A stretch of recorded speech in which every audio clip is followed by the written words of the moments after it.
You've seen them everywhere. On coffee mugs, inspirational posters, tattooed on athletes' arms. You've probably even quoted them yourself. Verses like, "I can do all things through Christ who strengthens me," or, "For I know the plans I have for you." They're some of the most beloved, quoted, and cherished verses in the entire Bible. They bring us comfort, they inspire us, and they motivate us. But what if I told you that for generations, we've been getting the meaning of these verses, and many others way off? What if their true meaning, the incredible power and depth they were meant to have, has been twisted, taken out of context, and flattened into a shadow of what the biblical authors were actually saying? Today, we're peeling back the layers of popular misinterpretation. The goal here isn't to tear down your faith, but to build it up on a stronger, more solid foundation. We're going to uncover what the Bible is actually saying about the verses Christians quote most often. Because understanding what these verses truly mean doesn't diminish their power. It unleashes it in a way you might have never experienced before. We're going to break down some of the most misunderstood verses in the Bible, one by one. So grab your Bible, a notebook, and let's get into it. Section 1, Jeremiah 29:11. All right, let's start with a big one. It's the cornerstone of graduation cards and inspirational speeches, Jeremiah 29, verse 11. It reads, "For I know the plans I have for you, declares the Lord, plans to prosper you and not to harm you, plans to give you hope and a future." The popular take on this, the one on all the Christian merch, is that this is a personal, universal promise from God to every single believer. We take it to mean that God has a specific blueprint for your life that guarantees personal success, prosperity, and a life free from harm. If you're a Christian, God has a plan for you to succeed, and this verse is your claim check. We use it to reassure ourselves that we'll get that job, our business will succeed, and our relationships will flourish, all because God has plans to prosper you. But this interpretation, while really comforting, is a classic case of yanking a verse out of its original context. To get what this verse really means, we have to ask one crucial question: who was this promise actually for? The book of Jeremiah was written to the nation of Judah during one of the darkest times in its history. For years, the prophet Jeremiah had warned them to repent of their idol worship and injustice, but they wouldn't listen. So God allowed the Babylonian Empire to conquer them. The very first verse of Jeremiah 29 tells us exactly who this letter is for. The surviving elders among the exiles and to the priests, the prophets, and all the other people Nebuchadnezzar had carried into exile from Jerusalem to Babylon. This isn't a pep talk for an individual. It's a letter to a nation of people who had lost everything. Their homes were gone, their nation was destroyed, and they were captives in a foreign, hostile land. They were suffering the direct consequences of their nation's sin. And right into this despair, false prophets started popping up, telling them exactly what they wanted to hear. Guys like Hananiah from the chapter before were promising that this whole exile thing would be over in just 2 years. They were selling a message of easy, immediate deliverance. It's into that specific situation that Jeremiah sends this letter from God. And far from promising a quick fix, God's message is actually pretty shocking. He tells them, through Jeremiah, to settle down. He says in verse 5, "Build houses and settle down. Plant gardens and eat what they produce. Marry and have sons and daughters." In other words, get comfortable. You're going to be here for a while. God tells them the exile will last for 70 years. Think about that. Most of the adults hearing this message would die in Babylon, never seeing their homeland again. It's only after delivering this crushing news that we get to verse 11. This promise of hope and a future was not about an individual's career success or personal comfort. It was a corporate, generational promise to the nation of Israel that God had not abandoned them, even in their suffering. It was an assurance that at the end of the 70 years of judgment, God would faithfully restore his people and bring them home. the good God was working toward was the long-term restoration of his people, not the short-term prosperity of any single person. So what's this verse mean for us today? Can we still find comfort in it? Absolutely, but in a much deeper way. It's not a blank check for an easy life. Instead, Jeremiah 29:11 is a powerful reminder of God's faithfulness, even when we're facing the consequences of our actions. It teaches us that God's plans are often way bigger and longer term than our own. It shows us that even in periods of hardship, God is working toward an ultimate, redemptive purpose. It's a promise about God's faithful character, that for those who belong to Him, our ultimate future and hope are secure, not because life will be easy, but because He's in control. Section 2, Philippians 4:13. All right, this next one might just be the most famous motivational verse in the whole Bible. It's on t-shirts, eye black, and quoted before big games and final exams.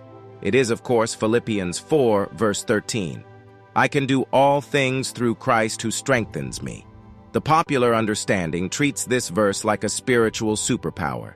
It's taken to mean that with Christ's help, you can achieve any goal, conquer any challenge, and overcome any obstacle. Want to win the championship? Philippians 4:13. Want to ace that test? Philippians 4:13. It's presented as a divine guarantee for success in whatever you set your mind to. But just like our last verse, if we just drop in on this verse without reading what's around it, we completely miss the point. In fact, we basically turn its meaning upside down. To get what the Apostle Paul is actually saying, we have to look at what he wrote right before it. Let's read verses 11 and 12. I am not saying this because I am in need, for I have learned to be content whatever the circumstances. I know what it is to be in need, and I know what it is to have plenty. I have learned the secret of being content in any and every situation, whether well-fed or hungry, whether living in plenty or in want. Suddenly, context changes everything. Paul isn't writing about acing a test or winning a trophy. He's writing about endurance. He's writing this from prison. His life wasn't a highlight reel of worldly success. It was filled with shipwrecks, beatings, imprisonment, hunger, and constant hardship. When Paul says, I can do all things, he's not talking about his ability to achieve worldly success. He is talking about his ability to endure any circumstance, good or bad, through the strength Christ gives him. The all things he can do are be content when he has everything, and be content when he has nothing. He can endure being well-fed, and he can endure being hungry. He can handle seasons of abundance and seasons of desperate want. This verse is not a promise of power for achievement. It is a promise of power for contentment. It's not about Jesus giving you the strength to win the game. It's about Jesus giving you the strength to be faithful whether you win or lose. It's about having the strength to persevere when you're on top of the world, and more importantly, when you're in the darkest valley. This transforms the verse from a shallow motivational slogan into a profound statement of radical dependence on Jesus.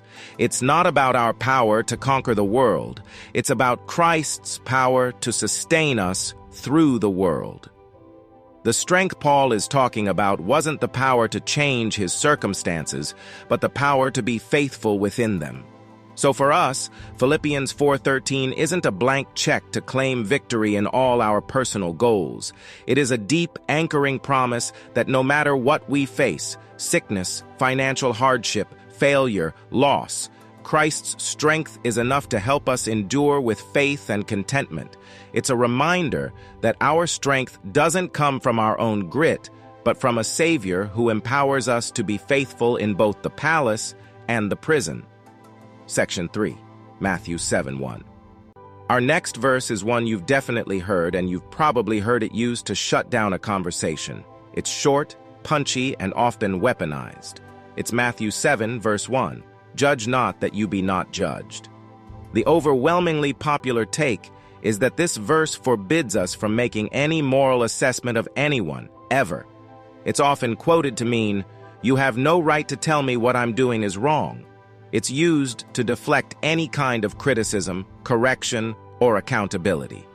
In our culture, this verse has become the banner for a brand of tolerance that says all actions and lifestyles are equally valid, and to suggest otherwise is to be judgmental and unchristian.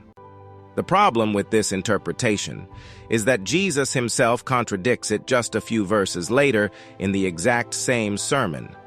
If we just keep reading, Jesus says in verse 6, "Do not give dogs what is sacred. Do not throw your pearls to pigs." To obey that command, you have to make a judgment about who is acting like a dog or a pig, metaphors for people who are hostile toward sacred things. A few verses later, he says, "Watch out for false prophets. By their fruit you will recognize them." To recognize a false prophet, you have to, you guessed it, make a judgment. You have to assess their teaching and their character. And the rest of the New Testament is filled with commands to discern truth from error and call out sin inside the church. So if Jesus isn't forbidding all judgment, what is he talking about? The key is in the very next verses. "For with the judgment you pronounce you will be judged. Why do you see the speck that is in your brother's eye, but do not notice the log that is in your own eye?" Jesus isn't condemning discernment. He is condemning hypocrisy. He's calling out a specific kind of judgment, a self-righteous, arrogant judgment that's quick to point out tiny faults in others while totally ignoring the massive, glaring sins in your own life.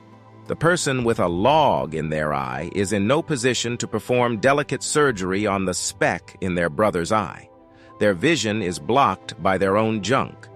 Jesus' command is not never judge, it's judge yourself first. It's a call to humility. Before you even think about pointing out a fault in someone else, you have to do the hard, painful work of dealing with your own sin. Only when you have humbly repented of the log in your own eye can you see clearly enough to lovingly and gently help your brother with the speck in his. So, this verse doesn't mean we abandon accountability. In fact, loving our neighbors sometimes means speaking hard truths. But it has to be done from a place of humility, not superiority. It must be done after we've looked in the mirror. Matthew 7:1 isn't a shield to protect sin. It's a mirror to reveal our own hypocrisy. Section 4, Romans 8:28.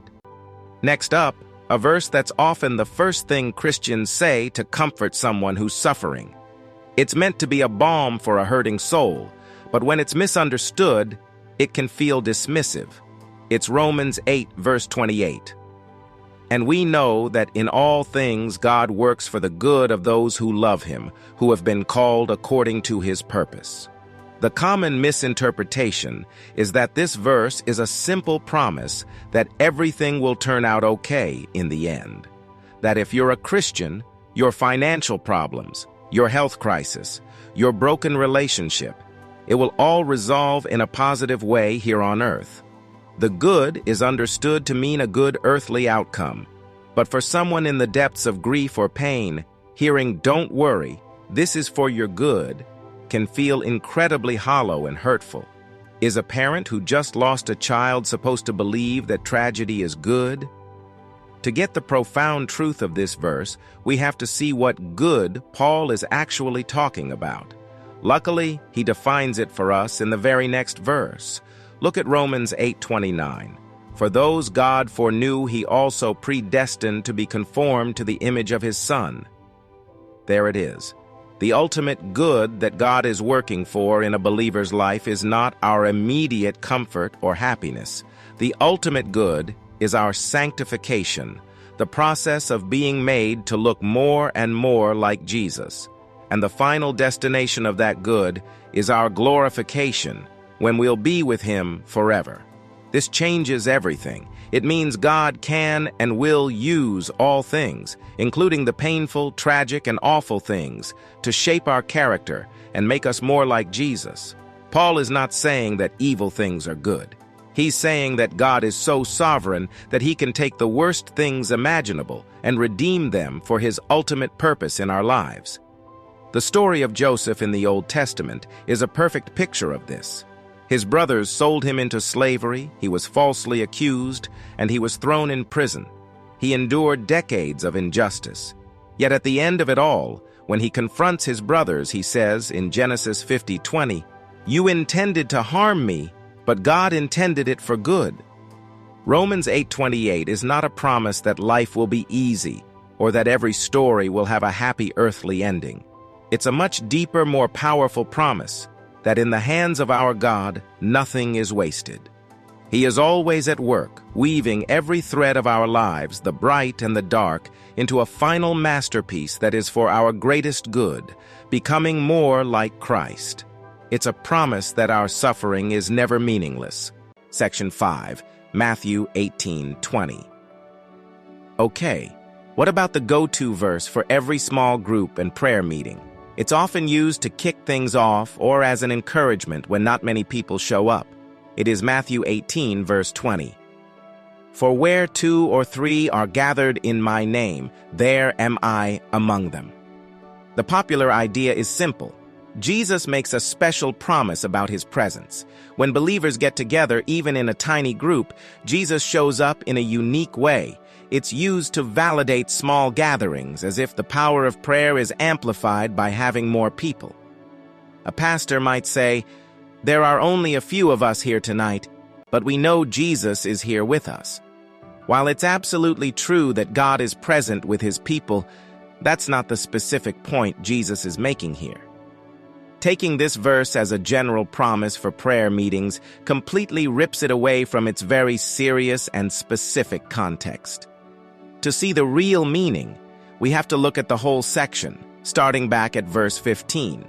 Jesus is laying out a clear, step-by-step process for church discipline. What to do when a fellow Christian sins against you. Step 1, verse 15. Go to them privately. If they listen, you've won them over. Step 2, verse 16. If they don't listen, take 1 or 2 others along as witnesses. Step 3, verse 17. If they still refuse to listen, tell it to the church. Step 4, verse 17. If they refuse to listen even to the church, treat them as an outsider. This is a heavy, difficult process of confronting sin in the community. It's about accountability. It's right after laying out this formal process that Jesus gives the church the authority to make these binding decisions. Now we get to verse 20. The 2 or 3 gathered in Jesus' name are the 2 or 3 witnesses from verse 16 who are involved in the somber official process of confronting a believer about their sin. Jesus isn't giving a warm, fuzzy promise for a casual get-together. He is giving a solemn assurance of his divine presence and authority in the middle of church discipline. He's saying, when you do this hard work of accountability in my name, I am there with you. You are not acting alone, you are acting with my authority. The promise is not that Jesus is only present when multiple people gather. God is omnipresent. He is always with every believer. The promise here is specific. Jesus sanctions and is present in the formal, difficult work of keeping his church healthy and holy. It's a verse about the sacred responsibility of the church, not the minimum attendance for a prayer meeting. Hey, we're partway through, and if you're getting value out of this deep dive, do me a favor and hit that subscribe button. We put out content like this every week to help you understand the Bible on a deeper level. And leave a comment below. Which of these verses have you heard misused the most? It really helps the channel out. All right, let's get back to it. Section 6, Exodus 21:24, an eye for an eye. Let's tackle a phrase from the Old Testament that has become shorthand for brutal, personal revenge. An eye for an eye. It comes from Exodus 21, which says, "But if there is serious injury, you are to take life for life, eye for eye, tooth for tooth, hand for hand, foot for foot, burn for burn, wound for wound, bruise for bruise." The common misunderstanding is that this is a command for personal vengeance. If someone hurts you, this law gives you divine permission to hurt them back in the exact same way. It's seen as a primitive, barbaric rule that just promotes endless revenge. But in its actual historical and legal context, this law was the exact opposite. It was not a command for revenge, but a radical limit on revenge. In the ancient world, personal and tribal vengeance was often wildly out of proportion. If someone poked out your eye, your family might retaliate by killing the offender and his entire family. Blood feuds could last for generations over a single offense. Into this world of unlimited vengeance, an eye for an eye was a revolutionary and merciful legal principle. It did two huge things. First, it established proportionality in justice. The punishment must fit the crime, and no more. It meant you could only take an eye for an eye. You couldn't take a life for an eye. You couldn't wipe out a family for a tooth. It put a legal ceiling on retribution, stopping the endless cycles of violence. Second, and this is crucial, this was never for personal revenge. It was a guide for public justice, to be handled by judges in a court of law. You couldn't just go out and poke your neighbor's eye out. The context of Exodus 21 is a list of civil laws for the leaders of Israel to enforce. This wasn't vigilantism. It was the foundation for a formal justice system. In fact, most scholars believe this was rarely applied literally. Instead, it was a principle used to calculate fair monetary compensation. The principle ensured the payment matched the injury.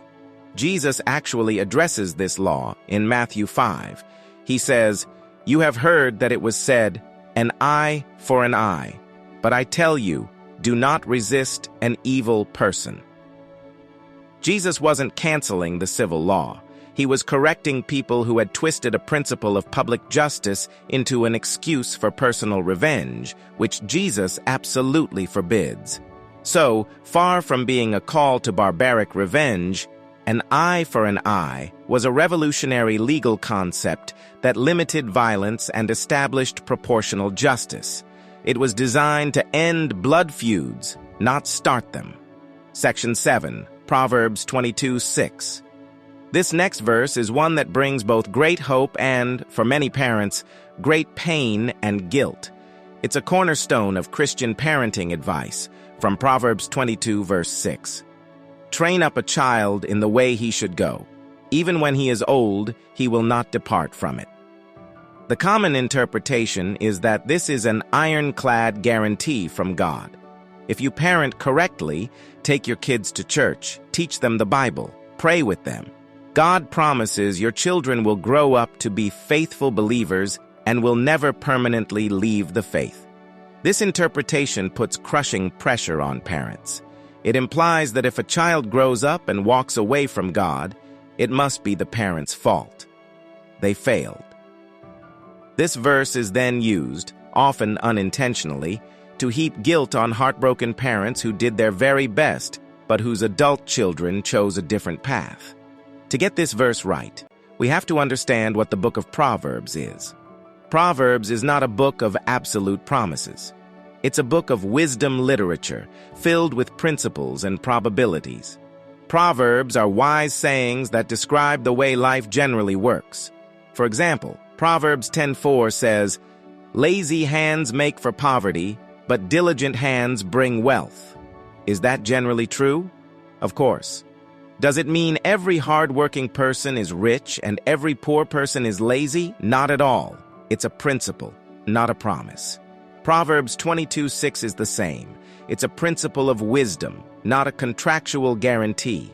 It teaches a profound truth. A godly upbringing has a powerful, lasting influence. The values instilled in childhood are formative and will likely guide a person for their entire life. It's an encouragement to parents that their hard work matters. However, it doesn't cancel out human free will. Ultimately, every person has to choose whether or not to follow God. Even in the perfect environment of Eden, Adam and Eve chose to rebel. Godly parenting creates the best possible soil for faith to grow, but it can't force the seed to sprout. Interestingly, some scholars even point out that the Hebrew for "in the way he should go" can also be read as "according to his own way." In that case, the verse becomes a warning. Train up a child according to his own bent, his selfish desires, and when he is old, he will not depart from it. In other words, if you indulge your child's every whim, they'll grow up to be a selfish adult. Whichever way you read it, the conclusion is the same. Proverbs 22:6 is a wise principle, not an unconditional promise. It highlights the immense importance of diligent, godly parenting. It's a call to be faithful as a parent, not a formula that guarantees a specific outcome. And it should never be a source of guilt for a parent whose child has made their own choices. Section 8, 1 Corinthians 10:13. All right, this next one might be the most quoted encouragement verse Christians use when someone is going through a tough time. You've heard it at funerals, in hospital rooms, during breakups, and in spiritual crisis. It's usually said like this: "Don't worry, God won't give you more than you can handle." That phrase is so common that most people think it's actually in the Bible. It's not. But it is loosely based on a real verse, 1 Corinthians 10:13. "No temptation has overtaken you except what is common to mankind, and God is faithful. He will not let you be tempted beyond what you can bear, but when you are tempted, He will also provide a way out so that you can endure it." The popular interpretation takes this verse and applies it to suffering, hardship, tragedy, and emotional pain. So when someone is drowning in grief or anxiety or loss, we tell them, "God won't give you more than you can handle," as if the Bible promises that life's difficulties will always be within our emotional capacity. But the actual verse is not talking about suffering at all. It's talking about temptation and sin. Paul isn't comforting people who are hurting. He's warning people who are drifting towards sin. The whole chapter is about Israel's failures in the wilderness, their idolatry, disobedience, sexual immorality, and complaining. Paul is saying, look at what happened to them, don't follow the same path. Then he makes the point of verse 13. When you face temptation, you will never face one that forces you to sin. There will always be a God-provided escape route. This is not a promise that life itself won't overwhelm you. It's a promise that temptation won't overpower you, and that distinction changes everything. Because here's the truth the Bible gives us over and over again.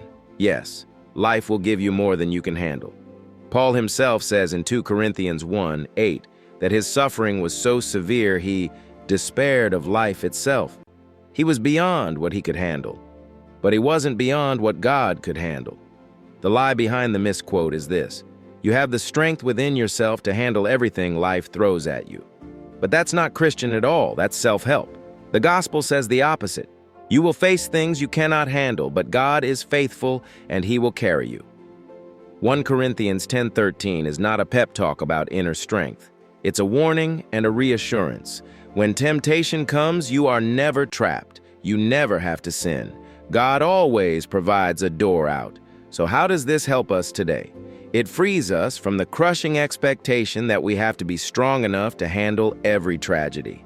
It reminds us that when life overwhelms us, and it will, our hope isn't in our ability to push through, but in God's power to hold us together. And when temptation comes, we don't fight alone. God has already prepared the escape route. 1 Corinthians 10:13 isn't a slogan about self-sufficiency. It's a promise about God's faithfulness. It teaches us that we aren't strong enough, but He is. So, from promises of prosperity to calls for judgment, from motivational slogans to parenting guarantees, what's the common thread? It's the danger of pulling a single verse out of its story, its history, and its context, and treating it like a standalone fortune cookie. The Bible isn't a collection of disconnected inspirational quotes. It's one grand, unfolding story about God's plan for the world, and context is the key that unlocks its true meaning. The goal today wasn't to take away your comfort, but to replace a shallow comfort with a deep and unshakable one. A faith that knows Jeremiah 29 is about trusting God's huge plan in the middle of suffering is a stronger faith.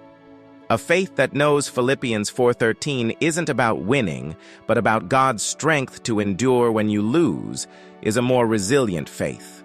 A faith that reads Matthew 7:1 not as an excuse to avoid hard conversations, but as a call to look in the mirror first, is a more authentic faith. Deeper understanding doesn't weaken our faith, it fortifies it. It protects us from the disappointment that comes when we treat God like a cosmic vending machine who doesn't deliver on promises he never actually made. It grounds us in who God really is. So, don't be afraid to dig deeper. When you hear a verse, ask questions. Who was it written to? What was going on? What does the rest of the chapter say? The more we learn to read the Bible with understanding, the more we'll find that its true message is far richer, more challenging, and more life-changing than any coffee mug slogan could ever be. Thanks so much for watching. If this was helpful, please give it a thumbs up and subscribe for more content that goes beyond surface-level Christianity. And I really want to hear from you. What's another verse you think is commonly misunderstood? Let's start a conversation in the comments. Until next time, keep digging deeper.